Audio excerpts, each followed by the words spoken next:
தந்தை குடும்பத்துல அவருடைய மிகப்பெரிய பங்கு எப்படி இருக்குன்னு சொன்னா, ஏவல், விளக்கல், சட்டம், அனுமதி கேட்டல் இதிலே இருந்துட்டு பிள்ளைகள் உணராத ஒரு பகுதியை தான். அப்படியே இருந்துட்டு போற டைம்ல அவரோட சவுண்ட் குறைய ஆரம்பிக்கும், அவருடைய அதிகாரம் குறைய ஆரம்பிக்கும். காரணம், அவருடைய உழைப்பு குறைய ஆரம்பிக்கும். வீட்டில அடுத்தவர்கள் சம்பாதிக்க ஆரம்பிப்பார். இவர்தான் எல்லாருக்கும் இருந்த ஒரு நிலையிலிருந்து எல்லோரும் இவரை பார்க்க வேண்டிய ஒரு இடத்துக்கு அவர் கொஞ்சம் கொஞ்சம் கொஞ்சம் கொஞ்சமா ஒரு மூளைக்கு ஆயிட்டு வருவார். விளங்காத சில பிள்ளைகள் என்ன நினைச்சிருவாங்கன்னா, அதிகாரம் அவருடைய செலவும் பொறுப்பு முடிகிற டைம்ல அதிகாரத்தை எடுத்துருவோம். ஆனா பிள்ளைகளுக்கு தெரியாது, வேணுமென்று செய்யறது இல்லை, அதிகாரத்தை எடுத்துருவாங்க.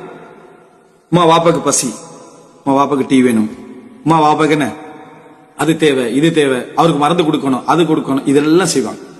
ஆனா வீட்டில் நடக்கக்கூடிய எந்த நிகழ்வுக்கும் அவர் எப்படி தலைமை தாங்கி இருந்தாரோ அந்த தலைமை எதுவும் அவருக்கு இல்லாம போயிடும்.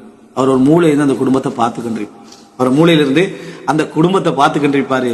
நான் நிர்வகிச்ச குடும்பம், என்னட்ட அனுமதி இல்லாம வெளியே போகாத குடும்பம், எது சொன்னாலும் என்னட்ட கேட்டுட்டு செய்யக்கூடிய குடும்பம், என்னுடைய பொறுப்புல தான் இவ்வளவு செய்வோமா அவ்வளவு செய்வோமான்னு நினைக்கிற குடும்பம், ஒரு நிலம் வாங்குறதோ ஒரு இடம் வாங்குறதோ எதுவாக இருந்தாலும் என்கிட்ட கேட்ட குடும்பத்துல எனக்கு இன்றைக்கு எந்த ஒன்றுமே இல்லை என்பது கவனிக்கக்கூடிய பிள்ளைகளுக்கு நடக்கக்கூடிய ஒரு வேதனையான நிகழ்வு. நல்ல நல்ல பிள்ளைகள், அவங்களுக்கு தெரியாது, பாப்பிட்ட சொல்லிட்டு போவாங்க, இப்படித்தான் இந்த இடத்துக்கு போறோம், நீங்க இந்த இதெல்லாம் வச்சுக்கிற அங்க எடுத்துக்கங்க, அதை எடுத்துங்க, ஓகேமா அப்படின்னு வாப்ப நிப்பாரு. தந்தை சொல்ல மாட்டார். அது ஒரு நாள் நான் ஏற்கனவே சொன்ன மாதிரி உண்மையான பிள்ளைகளாக இருந்தால், சரியான பொறுப்புள்ள பிள்ளைகளாக இருந்தால், அவருக்கு செலவழிக்க முடியாத ஒரு காலகட்டம் என்று வந்துவிட்டாலும் பொறுப்பிலிருந்து அவரை இறக்கவே கூடாது. வாப்பாட்ட என்ன உணர்த்தணும்னா, இன்றைக்கும் நீங்க சொல்லித்தான் எங்கட முடிவு நடக்க போகுது, நீங்க வேண்டாம்டா வேண்டாம், நீங்க செய்யுங்கடா செய்வோம், இந்த இடம் தான் முடிவுண்டா அதுதான் முடிவு, இது இல்லைண்டா இல்லை. சில விஷயங்கள் பொதுவாகவே அவர் நல்ல ஆற்றல் உள்ள காலத்திலிருந்து விதிவிலக்குகள் இருக்கும், அது வேற. பொதுவான விஷயங்கள் எதுவாக இருந்தாலும் என்ற பிள்ளைகள் இன்று வரைக்கும் அந்த என்ன அந்த அதிகாரத்தை விடல. சில நேரத்துல ஒரு தந்தை அதிகாரம் இழந்த பிறகு அதிகாரத்துல இருக்கிற நேரத்துல சத்தம் போடுற மாதிரி சத்தம் போட்டுருவார். என்ன அங்க செய்யறாய், என்ன இங்க செய்யறாய் அப்படின்னு ஒரு சத்தமா ஒரு வேலை என்ன செஞ்சிருவாரு, கதை முடியும். அப்போ அந்த மாதிரி செய்யறதுக்கான வாய்ப்பு இருக்கு.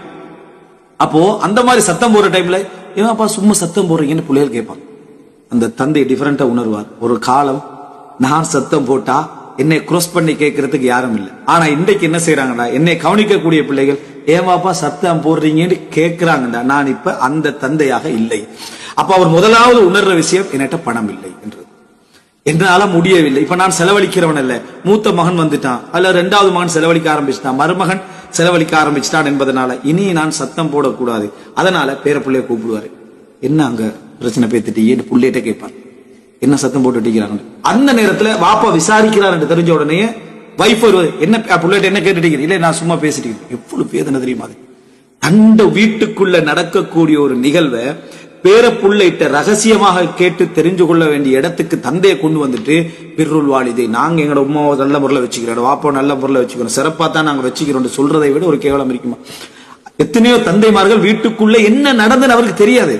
அதை விசாரிக்கிற டைம்ல பேர பிள்ளைய கூப்பிட்டு எடுத்துருவாங்க. நீ அந்த பிள்ளைய போயிட்டு மனசை குழப்பவானா, அந்த பிள்ளை போட்டு அதை சொல்லவானா இதை சொல்லவானான்னு சொல்லி குழப்பி, சார் நான் அதை ஒன்றும் பேசல அப்படின்ட்டு அமைதியா செய்வார், இருந்து கண்டிருப்பார். அந்த குடும்பம் போகும் வரும், பல ட்ரிப்புகள் அது இது முடிவெடுக்கும். இவருக்கு டைமுக்கு சாப்பாடு வரும், டைமுக்கு இது வரும், அது வரும், இது வரும்.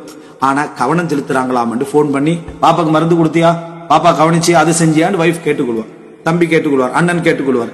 இது அப்ப விளங்குது என்னடா, நான் இப்ப சொந்த முதியோர் இல்லத்துல என்ன செய்றேன் இருக்கிறேன், நானே கட்டிய முதியோர் இல்லத்துல என்ன செய்றேன், நான் வாழ்ந்து கொண்டிருக்கேன். அதிகாரம் இல்லையே, எனக்கு எந்த ஒரு அதிகாரம் இல்லை. இந்த நிலைமை நிறைய குடும்பங்கள்.